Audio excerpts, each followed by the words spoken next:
আল্লাহ পাকের উপর ঈমান আনলে পরে কলিজার ভিতরে দুর্জয় সাহসের সৃষ্টি হয়ে যায়, কোনো ভয় অন্তঃকরণে তার থাকে না। আল্লাহ পাক সাহায্য করেন।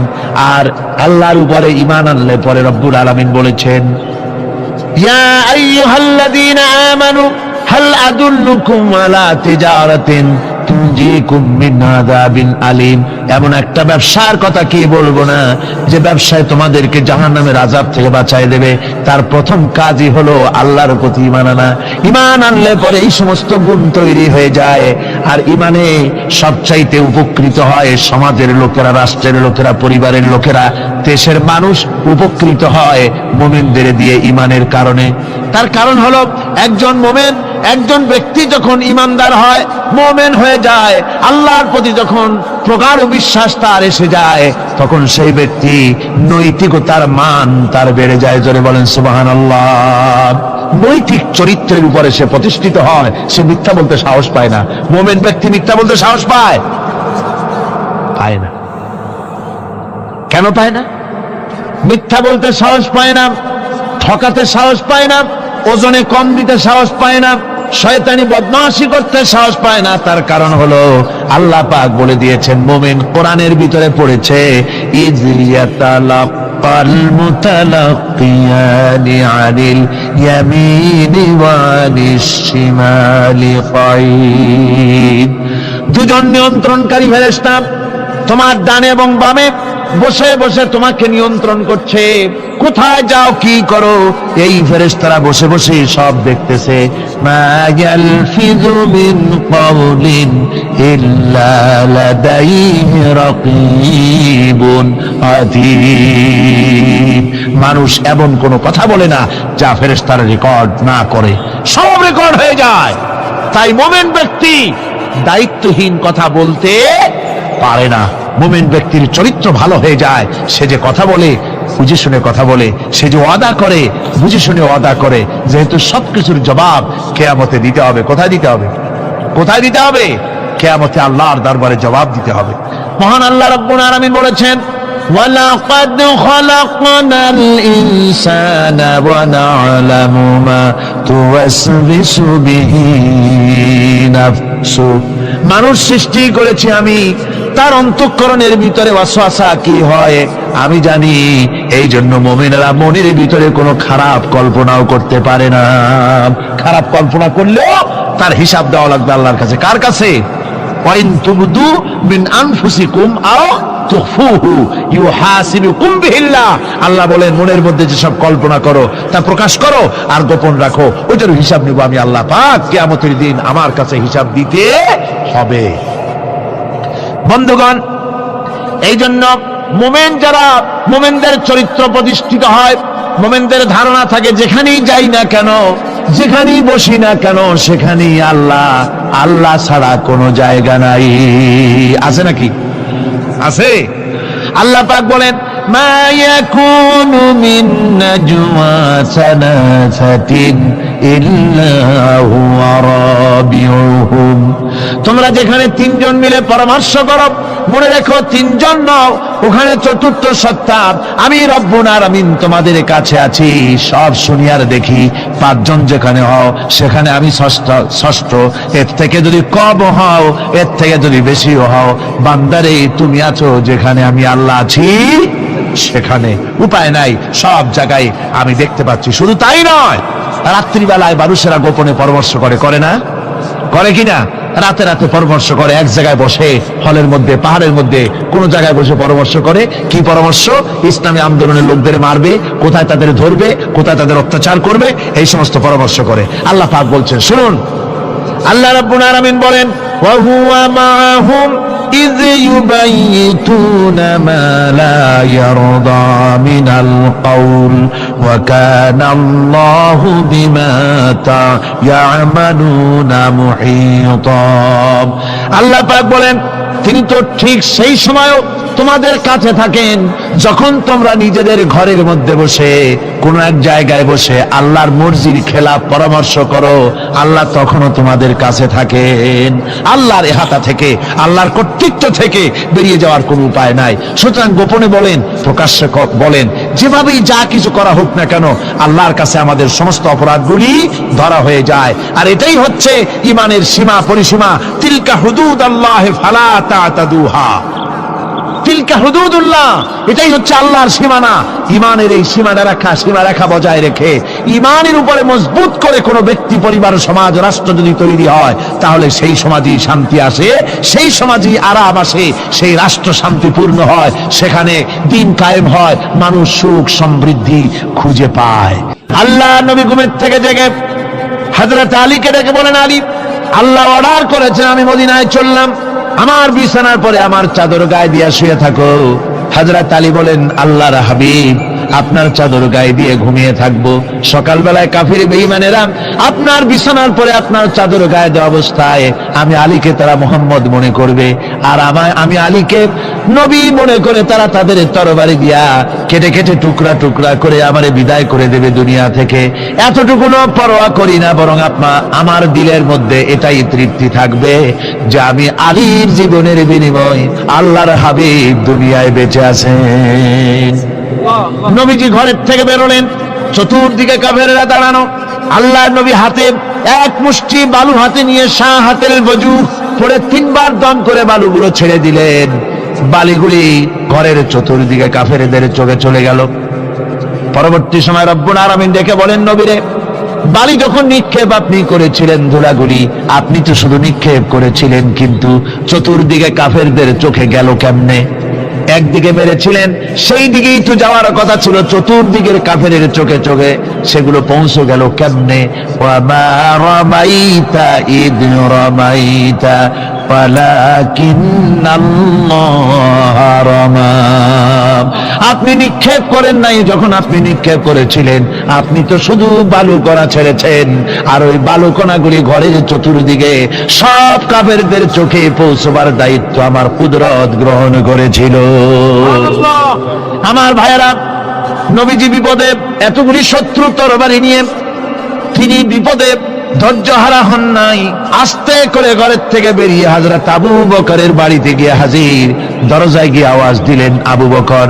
অমনি দরজা খুলে গেল, লাব্বাইক ওয়া সাদাইক। হুজুর বলেন, আবু বকর রে, একটা ডাকে কেমনে সাড়া দিলে?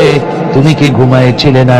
হযরত আবু বকর বলেন, হুজুর, আপনি বলেছেন আমাকে নিয়ে হিজরত করবেন, আমি মনে মনে চিন্তা করেছি, না জানি কত রাত্রে নবীজি আসেন, উঠতে যদি আমার দেরি হয়ে যায়, নবীজি যদি দরজার কাছে দাঁড়ায় দাঁড়ায় আমারে ডাকাডাকি করে, আর আমি যদি ঘুমায় থাকি, তাহলে আল্লাহ নবীর সঙ্গে বেয়াদবি হয়ে যাবে।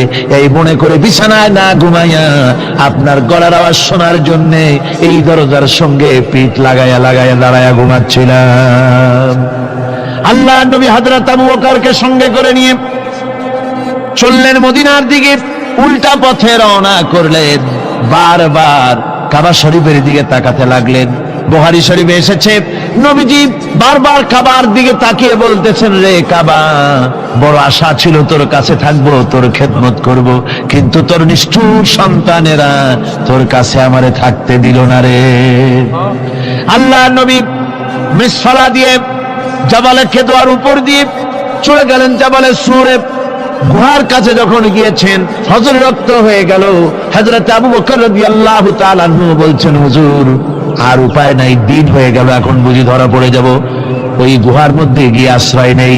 তবে আপনি দাঁড়ান, গুহার ভিতরেই পাহাড়িয়া গুহা, বিচ্ছু থাকতে পারে, সাপ থাকতে পারে, আমি আগে ঢুকি, যদি কোনো হিংস্র প্রাণী থাকে আমার উপর দিয়ে আঘাত হয়ে যাক, আল্লাহর নবী হেফাজতে থাকুন।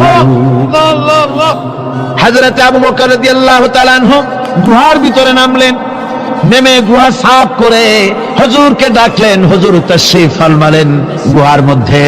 হুজুর বলেন, আবু বকর, হেঁটে হেঁটে কষ্ট হয়ে গেছে, তুমি বসো, তোমার উরুর উপরে মাথা রেখে আমি একটু ঘুমায়ে যাই।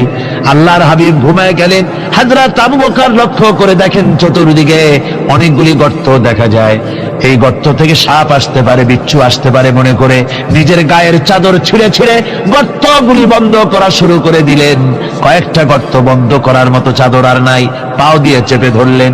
এক পাহাড়িয়া বিষধর সাপ বেরোবার জন্য চেষ্টা করে বেরোবার পথ খুঁজে নেই পেয়ে হযরত আবু বকরের পায়ের উপরে দংশন করেছে।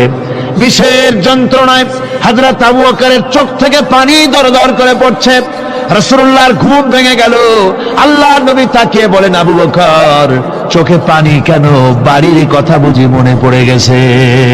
হযরত আবু বকর বলেন, ইয়া রাসূলুল্লাহ, আল্লাহর নামে কসম করে বলি, যেই দিন আমি ঈমান এনেছি ওই দিন থেকে আমার মা বাপ, আমার কোলে আমার সন্তান, আমার স্ত্রী, আমার জায়গা জমি ঘর বাড়ি, এমনকি আমার নিজের আত্মার চাইতে হুজুর আপনারে ভালোবাসি বেশি। তাহলে কাঁদো কেন? হযরত আবু বকর বলেন, হুজুর, বাড়ির জন্য কাঁদি না, ছেলেপেলের জন্য কাঁদি না, সাপে দংশন করেছে, যন্ত্রণায় কাঁদতেছি। আল্লাহ নবী সঙ্গে সঙ্গে মুখ থেকে থুতু বার করে যন্ত্রণার জায়গায় লাগাই দিলেন। সঙ্গে সঙ্গে যন্ত্রণা বন্ধ হয়ে গেল। হুজুর বললেন, আবু বকর, প্রথম যখন তোমার এই আঘাত করেছিল সাপে, আমাকে কেন তাড়াতাড়ি বলো নাই? এতক্ষণ তো তোমার কষ্ট হতো না। হযরত আবু বকর বলেন, ইয়া রাসূলুল্লাহ, ওটা তো সাপে কাটার যন্ত্রণা, ওই যন্ত্রণায় আমার রক্ত জ্বলতেছে, যন্ত্রণায় যন্ত্রণায় আমার কলেজাটা যদি ফেটেও যেত। আল্লাহর হাবিব আরাম ফরমাচ্ছিলেন, আমি তাকে আরামে বিঘ্ন ঘটাতে পারতাম না। আমার ভাইয়েরা, হযরত আবু বকর, হযরত রাসূল দুজন বসে আছেন। এমনি সময় কাফের বেঈমানেরা খুঁজতে খুঁজতে জায়গা মতো এসে গেছে। একজনে বলে ভিতরে আছে, আর একজনে বলে নাই। পায়ের যদি থাকবে তাহলে মাকড়সায় জাল বুনালো কি করে? পাখি ডিম পেড়ে বসে আছে কি করে? তাদের সন্দেহ হতে লাগলো। এর মধ্যে না একজন বলে আছে, আর একজন বলে নাই। হযরত আবু বকর ভয়ের চোটে কেঁদে ফেলেছেন, হুজুর আর উপায় নাই। এই যে অবস্থান, এই অবস্থার ভিতরে, এই অবস্থার ভেতরেও আল্লাহ নবী এতটুকু ঘাবড়ে যান নাই। শত্রুরা তরবারি নিয়ে এসেছে, সুযোগ পেলে একটু তাকালেই দেখতে পাবে, তুলে মেরে ফেলে দেবে।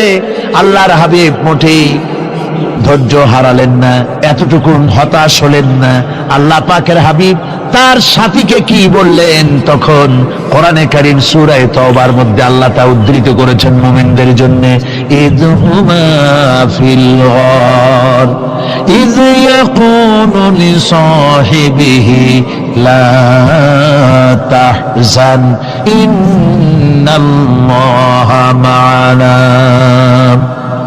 ও আমার সাথী, ও বন্ধু, ভয় করো না, চিন্তা করো না, আমরা মাইনরিটি নই, আমরাই মেজরিটি। তার কারণ আল্লাহ আমাদের সাথে আছেন। সুবহানাল্লাহ, আল্লাহ আমাদের সাথে আছে। আর বন্ধুগণ, কোরআনে কারীমে রব্বুল আলামিন বলেন, فأنزل الله سكينته عليه وأيده بجنود لم تروها। আল্লাহ পাক তার মনের মধ্যে গভীর প্রশান্তি এবং স্বস্তি দান করলেন, আর এমন সৈন্য দিয়ে সাহায্য করলেন যে সৈন্যদেরকে তোমরা দেখতে পাও না। এভাবে করে রব্বুল আলামিন মুমিনদের বিপদে আপদে মুসিবতে সব সময় আল্লাহ পাক মুসলমানদেরকে সাহায্য করেছেন। জোরে বলেন সুবহানাল্লাহ। মুমিনদের সাহায্যকারী আল্লাহ। তাই ইসলামী আন্দোলনের সাথে যারা আছে, যারা কর্মী, যারা নেতা, যারা মুমিন, যারা ঈমানদার, মেঘের মতো প্রচন্ড কালো মেঘ হয়ে চতুর্দিক থেকে অন্ধকারের মতো সে এসেছে বিপদ। কোন বিপদ না, আল্লাহ পাক সাহায্যকারী। কে সাহায্যকারী? যারা বলেন সাহায্যকারী কে? আল্লাহ সুবহানাহু ওয়া তাআলা, তিনি সাহায্যকারী, ভয় নাই। আল্লাহ পাকের উপর ঈমান আনলে বলে কলিজার ভিতরে দুর্জয় সাহসের সৃষ্টি হয়ে যায়, কোনো ভয় অন্তঃকরণে তার থাকে না। আল্লাহ পাক সাহায্য করেন। আর আল্লাহর উপরে ঈমান আনলে পরে রব্বুল আলামিন বলেছেন, ইয়া আইয়ুহাল্লাযীনা আমানু হাল আদুল্লুকুম আলা তিজারাতিন তুনজিকুম মিন আযাবিন আলীম। এমন একটা ব্যবসার কথা কি বলবো না, যে ব্যবসায় তোমাদেরকে জাহান্নামের আযাব থেকে বাঁচায় দেবে। তার প্রথম কাজই হলো আল্লাহর প্রতি ঈমান আনা। ঈমান আনলে পরে এই সমস্ত গুণ তৈরি হয়ে যায়। আর ঈমানে সবচাইতে উপকৃত হয় সমাজের লোকেরা, রাষ্ট্রের লোকেরা, পরিবারের লোকেরা, দেশের মানুষ উপকৃত হয় মুমিনদের দিয়ে ঈমানের কারণে। তার কারণ হলো একজন মুমিন, একজন ব্যক্তি যখন ঈমানদার হয়, মুমিন হয়ে যায়, আল্লাহর প্রতি যখন প্রগাঢ় বিশ্বাস তার এসে যায়, তখন সেই ব্যক্তি নৈতিকতার মান তার বেড়ে যায়। জোরে বলেন সুবহানাল্লাহ। নৈতিক চরিত্রের উপরে সে প্রতিষ্ঠিত হয়, সে মিথ্যা বলতে সাহস পায় না। মুমিন ব্যক্তি মিথ্যা বলতে সাহস পায় না। কেন পায় না? মিথ্যা বলতে সাহস পায় না, ঠকাতে সাহস পায় না, ওজনে কম দিতে সাহস পায় না, শয়তানি বদমাশি করতে সাহস পায় না। তার কারণ হলো আল্লাহ পাক বলে দিয়েছেন, মুমিন কোরআনের ভিতরে পড়েছে, ইয ইয়াতালাক্কাল মুতালাক্কিয়ানি আনিল ইয়ামিনি ওয়া আনিশ শিমালি কাঈদ। দুজন নিয়ন্ত্রণকারী ফেরেশতা তোমার ডানে এবং বামে বসে বসে তোমাকে নিয়ন্ত্রণ করছে, কোথায় যাও কি করো এই ফেরেশতারা বসে বসে সব দেখতেছে। মা ইয়ালফিযু মিন কাওলিন ইল্লা লাদাইহি রাকীবুন আতীদ। মানুষ এমন কোনো কথা বলে না যা ফেরেশতারা রেকর্ড না করে, সব রেকর্ড হয়ে যায়। তাই মুমিন ব্যক্তি দায়িত্বহীন কথা বলতে পারে না। মুমিন ব্যক্তির চরিত্র ভালো হয়ে যায়, সে যে কথা বলে বুঝে শুনে কথা বলে, সে যে ওয়াদা করে বুঝে শুনে ওয়াদা করে, যেহেতু সবকিছুর জবাব কিয়ামতে দিতে হবে। কোথায় দিতে হবে? কোথায় দিতে হবে? কিয়ামতে আল্লাহর দরবারে জবাব দিতে হবে। মহান আল্লাহ রাব্বুল আলামিন বলেছেন, ওয়ালাকাদ খালাকনাল ইনসানা ওয়া না'লামু মা তুওয়াসবিসু বিহি নাফসু। মানুষ সৃষ্টি করেছি আমি, তার অন্তঃকরণের ভিতরে ওয়াসওয়াসা কি হয় আমি জানি। এই জন্য মুমিনেরা মনের ভিতরে কোনো খারাপ কল্পনাও করতে পারে না। খারাপ কল্পনা করলেও তার হিসাব দেওয়া লাগবে আল্লাহর কাছে। কার কাছে? ওয়াইন তুবদু মিন আনফুসিকুম আও তুখফুহু ইউহাসিবুকুম বিহিল্লাহ।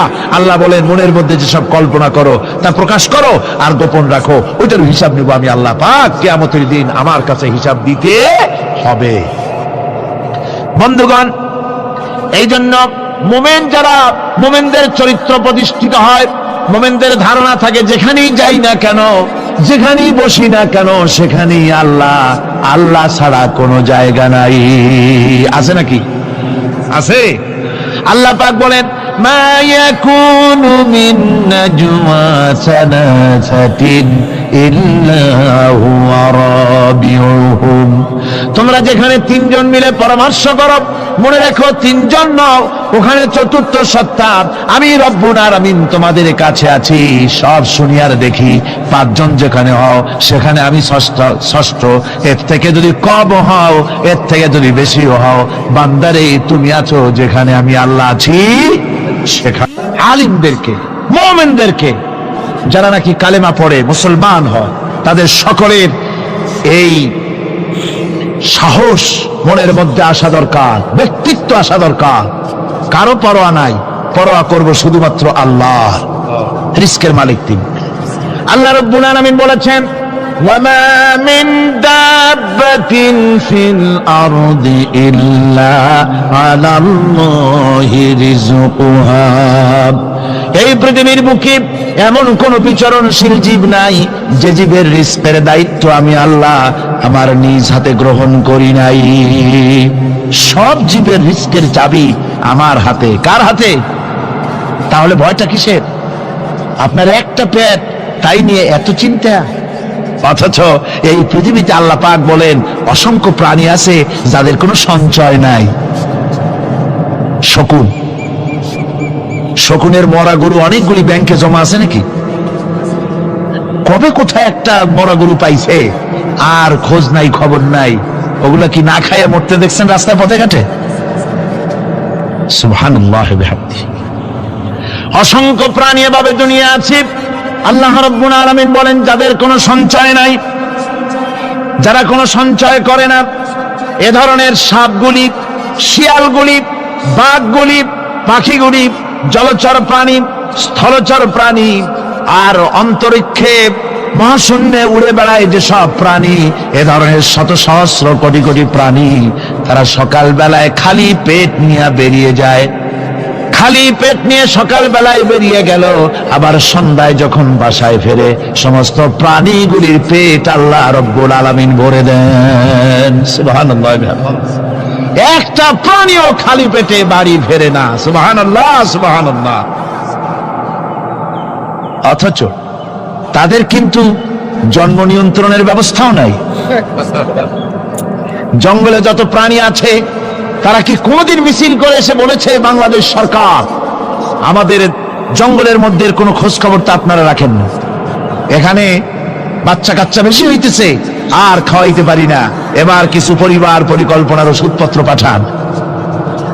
কোনদিন বলেছে? বলে নাই, বলবেও না। কে খাওয়ায়? আল্লাহ পাক খাওয়া, আল্লাহ পাক খাওয়া। সুতরাং আল্লাহ রাব্বুল আলামিন রিজকের মালিক, একথা বিশ্বাস করতে হবে। সেই বিশ্বাসের অর্থ এই নয় যে আপনি চুপ করে বসে থাকবেন আর ফেরেশতারা রান্না করে আপনারে রূপচাঁদা মাছ খাওয়াই দিয়ে যাবে, এরকম না। বিশ্বাস করতে হবে, কাজ করতে হবে, এর ফলে আল্লাহ রাব্বুল আলামিন রিজকের ব্যবস্থা করবেন। ঈমান আনার পর প্রথম যে কোয়ালিটিটা হবে, সেই কোয়ালিটি হচ্ছে পার্সোনালিটি, আত্মসম্ভ্রম, আত্মমর্যাদা। দুনিয়ায় কারো সামনে মাথা সে নত করবে না, মাথা নত করবে কেবলমাত্র আল্লাহর কাছে। সে বিশ্বাস করবে খাইরিহি ওয়া শাররিহি মিনাল্লাহি তাআলা, ভালো মন্দ সব কার কাছ থেকে হয়? আল্লাহর কাছ থেকে হয়। সে কিছুতেই বিশ্বাস করবে না যে কোনো মাজারের কাছে গেলে, কবরের কাছে গেলে আমার তকদির পাল্টে যাবে, কোন মোমেন তা বিশ্বাস করবে না। কথা বুঝতে পেরেছেন? ভালো করার মন্দ করার সবটা মালিক আল্লাহ সুবহানাহু ওয়া তাআলা। এরপরে 2 নম্বরের যে কোয়ালিটি সৃষ্টি হবে মুমিনের মধ্যে ঈমান আনার পর, সে গুণটা হচ্ছে সে বিনয়ী হবে। বিনয়, বিনম্রতা তার এক বৈশিষ্ট্য হবে। বিনয় এবং বিনম্রতার বৈশিষ্ট্য হবে। তার কারণ হচ্ছে ঈমান আনার পরে সে জানতে পেরেছে আল্লাহ রাব্বুল আলামিনের কর্তৃত্ব থেকে বেরিয়ে আসার ক্ষমতা কারো নাই। অহংকার করে যাব কোথায়? আস্ফালন করে যাব কোথায়? আল্লাহর রাজত্বের বাইরে, আল্লাহর ক্ষমতার বাইরে যাওয়ার ক্ষমতা তো কারোই নাই। সুতরাং অহংকার